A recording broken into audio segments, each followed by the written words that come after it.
Assalamualaikum warahmatullahi wabarakatuh. Di sini kami dari kelompok 1 akan menjelaskan cara menghidupkan mesin Yanmar TF55 HDI dan menjelaskan prinsip kerja motor diesel dan cara kerja motor diesel. Langsung simak video selanjutnya. Pertama-tama sebelum kita menghidupkan mesin diesel, pertama-tama kita cek kondisi mesin terlebih dahulu. Itu untuk ngeceknya kita cek yang pertama itu air radiator, yang kedua minyak, bahan bakar, yang ketiga yaitu oli.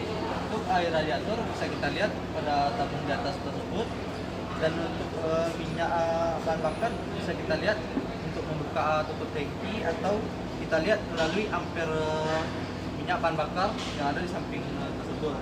Dan untuk mengecek oli bisa kita buka penutup oli tersebut seperti ini.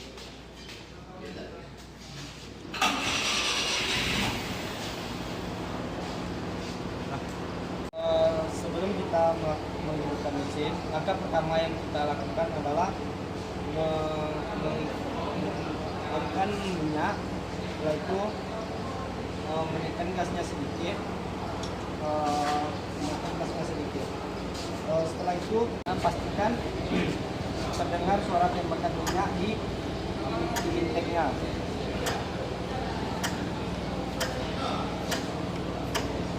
Jika tidak ada terdengarnya tembakan minyak pada intake, maka mesin tidak boleh dihidupkan.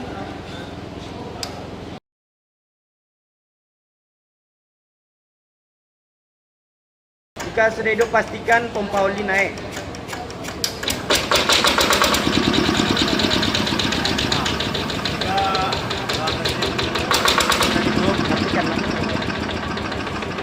Baru ngecek.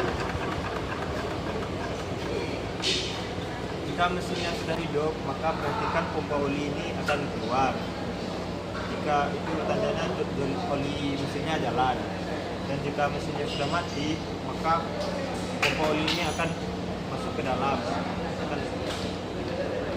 Mesin diesel. Pada mesin diesel, udara di dalam silinder dikompresikan hingga menjadi panas.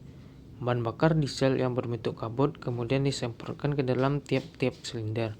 Pada mesin bensin, bahan bakar akan diatomisasikan, kemudian dicampur dengan udara dan dikompresikan dan kemudian dibakar dengan loncatan bunga api listrik. Pada mesin diesel, bahan bakar dibakar oleh panas udara yang telah dikompresikan di dalam silinder. Untuk memenuhi kebutuhan pembakaran tersebut, maka temperatur udara yang dikompresikan di dalam ruang bakar harus mencapai 500 derajat Celcius atau 932 derajat Fahrenheit atau lebih.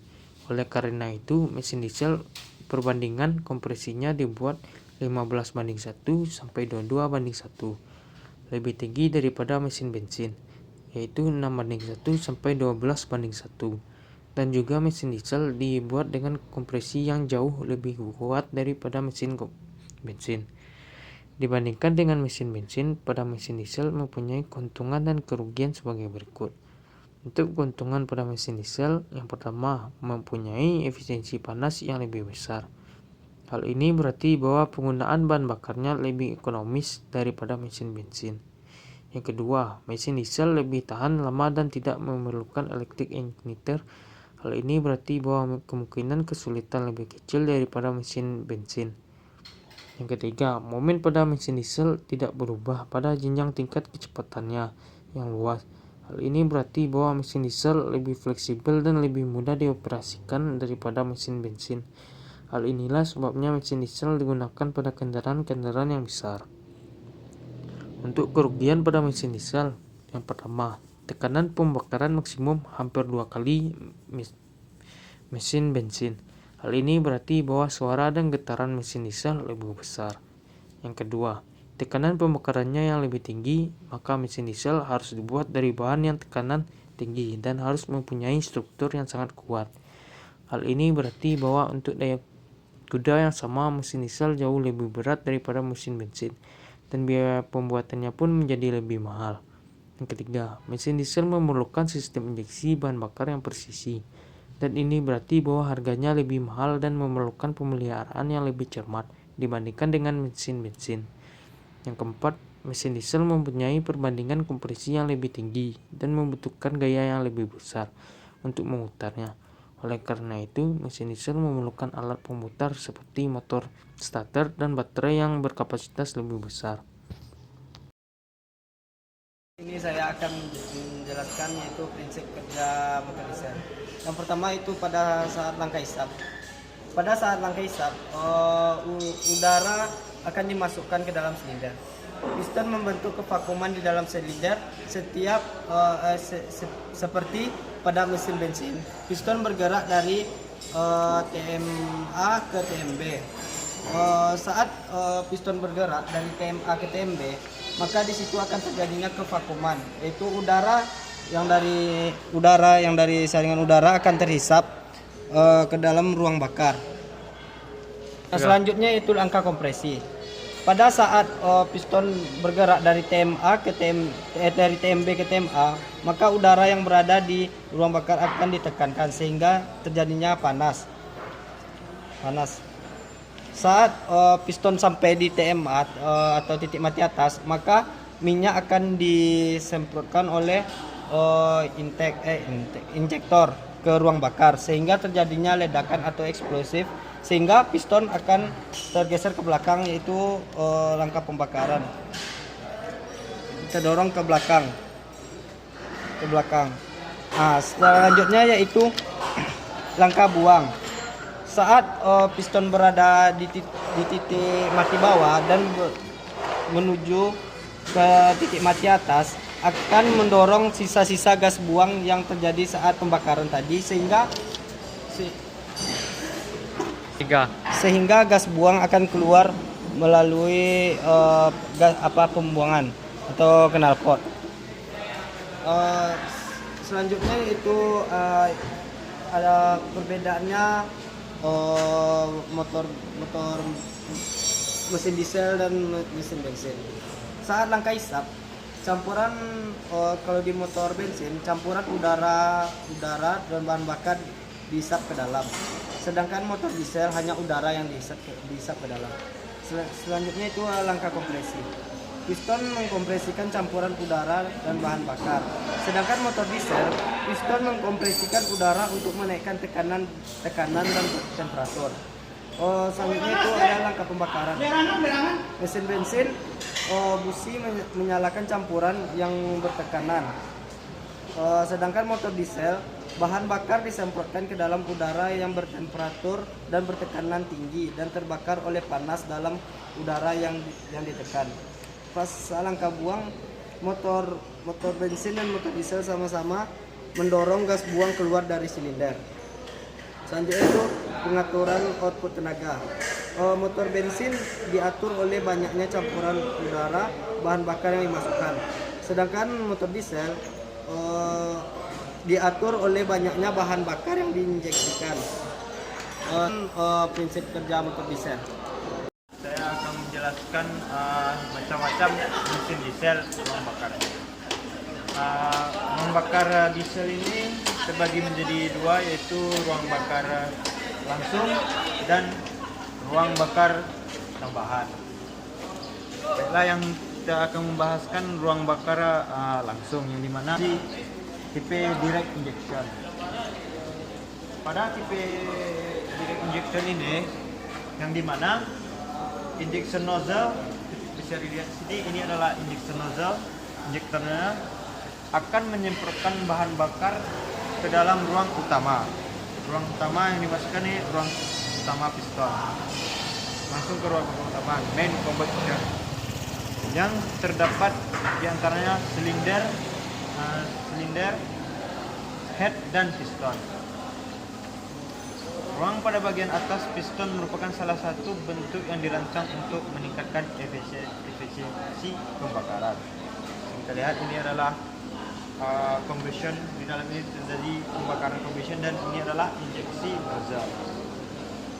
Dan tipe-tipe macam-macam ruang bakar injeksi langsung, yang mana di sini adalah kepala pistonnya itu berbentuk langsung dan pembakarannya akan terjadi langsung, dan ini adalah kepala piston multi spherical. Kita lihat ini.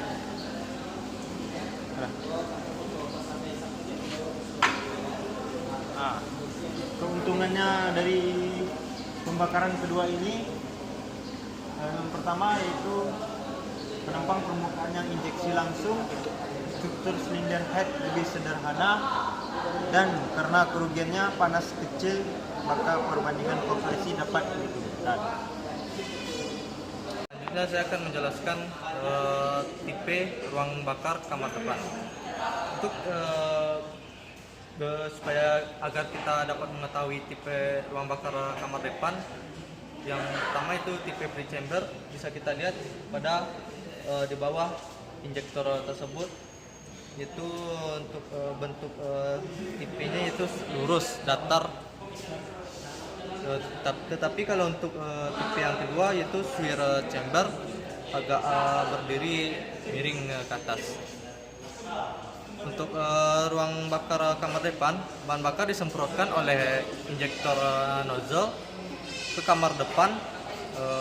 Sebagian akan terbakar di tempat, dan sisa bahan bakar yang tidak terbakar ditekan melalui saluran kecil antara ruang bakar kamar depan dan ruang bakar utama, dan selanjutnya terurai menjadi partikel yang halus dan terbakar habis di ruang bakar utama atau main chamber. Keuntungan dari tipe ruang bakar kamar depan, yang pertama keuntungannya itu pemakaian jenis bahan bakar lebih halus. Bahan bakar yang relatif kurang baik dapat digunakan dengan asap pembakaran yang tidak pekat. Keuntungan kedua yaitu mudah pemeliharaannya karena tekanan injeksi bahan bakar relatif rendah dan mesin tidak begitu peka terhadap perubahan timing injeksi. Yang ketiga keuntungannya itu karena di sini digunakan throttle tipe nozzle, maka diesel knock dapat dikurangi dan kerja mesin lebih tenang. Untuk kerugian dari tipe ruang bakar kamar depan, yang kerugian yang pertama yaitu biaya pembuatan lebih tinggi karena bentuk silinder lebih rumit. Yang kedua yaitu diperlukan starter yang lebih besar. Starter mesin sulit, oleh karena itu diperlukan glow plug. Yang ketiga, pemakaian bahan bakar relatif lebih boros. Untuk yang kedua yaitu tipe kamar pusar atau swirl chamber type. Seperti yang kita lihat pada mesin engine yang saya tunjukkan tersebut, tipe ini mempunyai bentuk spherical. Udara yang dikompresikan oleh piston memasuki kamar pusar dan membentuk aliran turbulensi di tempat bahan bakar yang diinjeksikan. Tetapi sebagian bahan bakar yang belum terbakar akan mengalir ke ruang bakar utama atau main combustion chamber melalui saluran transfer untuk menyelesaikan pembakaran. Keuntungan dari tipe kamar pusar ini, yang pertama keuntungannya itu dapat dicapai kecepatan mesin yang tinggi karena turbulensi kompresinya tinggi. Yang kedua yaitu gangguan pada nozzle lebih kecil karena menggunakan pin tipe nozzle. Yang ketiga yaitu tingkat kecepatan mesin lebih luas dan operasinya yang halus membuatnya banyak digunakan untuk mobil penumpang. Untuk kerugian dari tipe kamar pusar ini, kerugian yang pertama yaitu konstruksi silinder kit dan konstruksi blok rumit. Yang kedua yaitu efisiensi panas dan konsumsi bahan bakarnya lebih buruk daripada sistem injeksi langsung. Yang ketiga menggunakan busi feeder, tapi ini kurang efektif untuk kamar pusar yang besar karena mesin tidak mudah start. Yang keempat yaitu diesel knock akan lebih besar pada kecepatan rendah. Sekian penjelasan dari saya. Baiklah, untuk selanjutnya yaitu konstruksi mesin diesel. Untuk konstruksinya terbagi menjadi komponen-komponen pada mesin silinder. Yang pertama, silinder head, silinder block, dan piston pada bagian dalam silinder head. Yang selanjutnya ada connecting rod di dalam bagian silinder block, silinder head. Selanjutnya ada timing gear berada pada crankshaft, flywheel. Untuk sistem pelumasan terbagi menjadi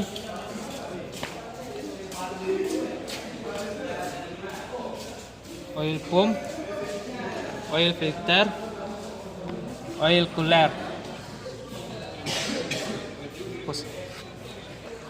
Untuk rangkaian radiator dan termostat pada bagian ini, dan pompa pump dan fan belt, air cleaner pada bagian dalam, dan intake dan exhaust berada pada bagian knalpot, dan injektor,